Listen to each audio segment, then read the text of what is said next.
la Corniche, les Tours Jumelles, la Nationale 1, et j'en passe, et le ministre Bouya à ma gauche est plus capable d'ailleurs à vous faire citer l'ensemble de la contrepartie de cette dette. Et les deux présidents ont évidemment évoqué la question de la dette. Et c'est cette question de la dette, vous êtes très au courant, qui est un obstacle à l'heure actuelle à la conclusion et à la poursuite des relations avec le Fonds monétaire international dans le cadre de la facilité élargie qui avait été conclue en juillet 2019. C'est le point qui fait très mal parfois à notre pays. Vous savez très bien, par exemple, que le Congo n'a pas bénéficié de la facilité rapide de décaissement liée au problème du Covid que le Fonds monétaire a mis en place et que beaucoup d'autres pays par le monde ont bénéficié parce que nous avions une dette insoutenable. Donc la question a été évoquée. Notre président a posé à son père et à son ami, le président de la République populaire de Chine, la question en lui faisant une proposition, en lui disant « Nous avons déjà eu une restructuration en mai-juin 2019, mais depuis mai-juin 2019, le Covid est passé. La crise s'est accentuée de notre côté, la dette est devenue encore plus insoutenable. Donc, est-ce qu'il n'est pas temps de faire un deuxième tour, une deuxième restructuration pour permettre au pays, de avoir un peu plus de ressources pour faire face à ses propres besoins internes, et deux, pour lever cet obstacle aux bonnes relations avec le Fonds monétaire international. Son père chinois a approuvé cela, et l'a remercié de cette proposition, et les deux présidents ont convenu de renvoyer donc la question du deuxième tour de la restructuration aux experts chinois et congolais pour pouvoir en fixer les modalités et les conditions. De la République, le président Denis Sassou Nguesso a lancé les modalités et nous entendrons donc voir la réaction des partenaires chinois. Une période de grâce. Dans le premier accord, il n'y en avait pas. Pourquoi pas, par exemple, un allongement de délai? Dans le premier accord, on avait déjà 20 ans. Donc voilà à peu près le résultat que nous avons obtenu au niveau du problème de la dette, ce qui va donc dégager un peu plus de ressources internes et ce qui va surtout nous permettre, si cela est concrétisé bien sûr, de aller vers l'avant en ce qui concerne nos relations avec le Fonds monétaire international, auquel nous tenons beaucoup. La BK était véritablement un bon exemple de coopération puisqu'à l'époque, je me souviens, dans les années 2011-2012, quand notre président avait rencontré les dirigeants chinois, il leur avait dit ceci.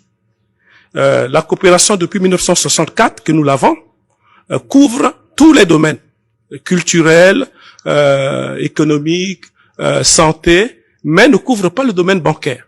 Le domaine bancaire est le volet qui avait été laissé un peu de côté. Donc, la BESA a été, la Banque sino-congolaise pour l'Afrique, avait été construite sur cette base-là, de rattrapage, pour compléter l'ensemble des volets d'une coopération entre deux pays amis. Comment elle se porte? Elle se porte plutôt bien. Elle a commencé en juillet 2015, comme vous savez, et en 6 ans, au moment où nous parlons, c'est la première banque congolaise en ce qui concerne la collecte des dépôts. C'est la première. En ce qui concerne le soutien à l'État congolais, au gouvernement congolais, c'est également la première. En ce qui concerne le soutien aux entreprises et aux particuliers, elle est 5e. Et en ce qui concerne les guichets automatiques dans tout notre pays, elle couvre à elle seule 60% des guichets automatiques. Donc, en 6 ans, on peut dire qu'elle est passée de 11e, puisqu'il y a 11 banques au Congo. Nous étions la BESA était la dernière. Elle est passée de la 11e place à la première place.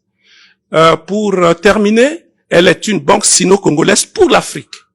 Dans le plan de développement 2020-2024, il est prévu au plan interne l'installation de cette banque à Pointe-Noire, à Dolisie et à Oyo, dans 4 coins. Pointe-Noire, Dolisie, Oyo et Ouesso. Ça, c'est au plan interne. Toujours dans le cadre de ce plan de développement, nous allons faire notre première sortie hors du Congo pour le Cameroun, qui est, comme vous le savez, a un potentiel économique énorme, et la banque veut donc en profiter.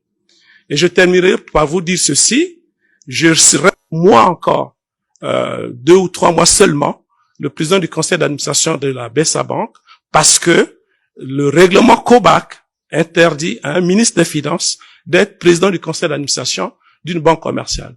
Donc, bientôt, je serai pleinement du côté, bien sûr, de mes fonctions ministérielles, et je laisserai donc le poste de président du conseil d'administration de la BESA Bank. Merci beaucoup pour votre question. Il est vrai qu'au cours de l'entretien téléphonique que leurs excellences le président Xi Jinping et le président Denis Sassou Nguesso ont eu ce matin, il a été question naturellement de la coopération entre la République populaire de Chine et la République du Congo. Et au cours de cet entretien téléphonique, les deux chefs d'État ont réaffirmé avec beaucoup de force et de vigueur la coopération sino-africaine d'abord et plus principalement la coopération sino-congolaise. Parce que comme vous le savez, la coopération entre nos deux pays est assise sur le partenariat stratégique global qui lie nos deux pays depuis l'année 2006. Et au cours de cet entretien téléphonique, il a été question de réaffirmer et de soutenir ce partenariat stratégique global pour que les différents projets qui ont été initiés se poursuivent. Et les deux chefs d'État ont principalement parlé de certains projets précis que l'on pourrait citer comme étant la poursuite donc de la couverture nationale en télécommunications, un projet qui se fait avec la société Huawei, et également le projet StarTimes pour le passage de l'analogie donc à la télévision numérique terrestre, qui est également un projet de notre coopération. Il a été évoqué également la question de la réhabilitation du chemin de fer Congo-Océan, qui est un projet important également donc de ce partenariat. Donc, il a été dit de façon importante l'affirmation de la coopération bilatérale et également multilatérale avec les Nations Unies comme centre d'impulsion et régulateur donc de tout ce qui est relations internationales. Donc, vous comprenez aisément que l'objectif aujourd'hui, à travers ce que le ministre des Finances a indiqué, le réaménagement de notre dette vis-à-vis de la Chine a pour pierre angulaire la poursuite donc de cette coopération et de ces différents projets pour que ce partenariat stratégique global ne devienne pas en réalité une difficulté dans le cadre de nos relations. Vous avez évoqué la question de la production des vaccins. Bon, ce que nous pouvons dire aujourd'hui, c'est que la Chine, effectivement, avait ambitionné la possibilité de pouvoir produire des vaccins sur le continent africain, à l'instar de ce qu'elle développe déjà avec le Brésil. Et sur cette question, le Maroc semble être le pays africain qui a travaillé le plus avec la République populaire de Chine, donc qui est le plus avancé sur cette question et qui ambitionne être le relais entre l'Afrique et la Chine.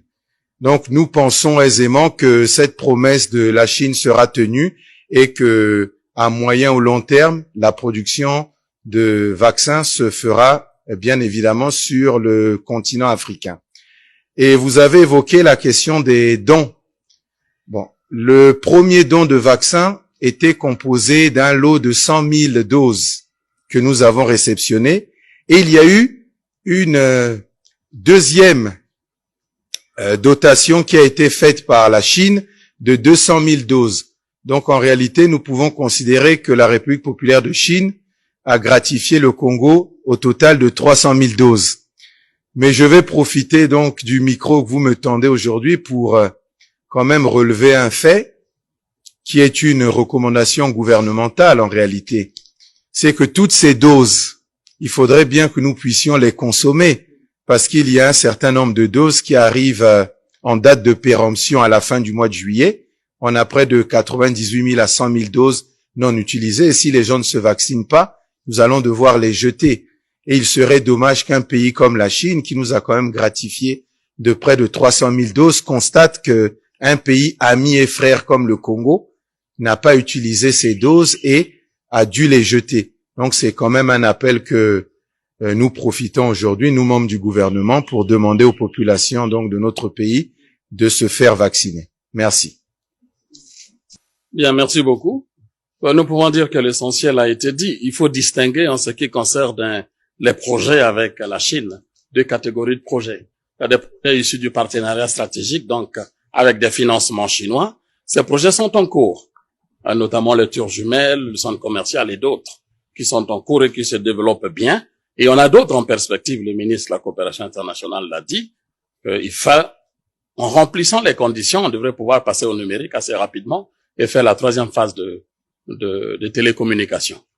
Et effectivement, envisager la réhabilitation du chemin de fer. Mais il y a des projets purement congolais que les sociétés chinoises ont gagnés après une consultation internationale. Et ces projets, effectivement, subissent un peu le poids du ralentissement économique du pays.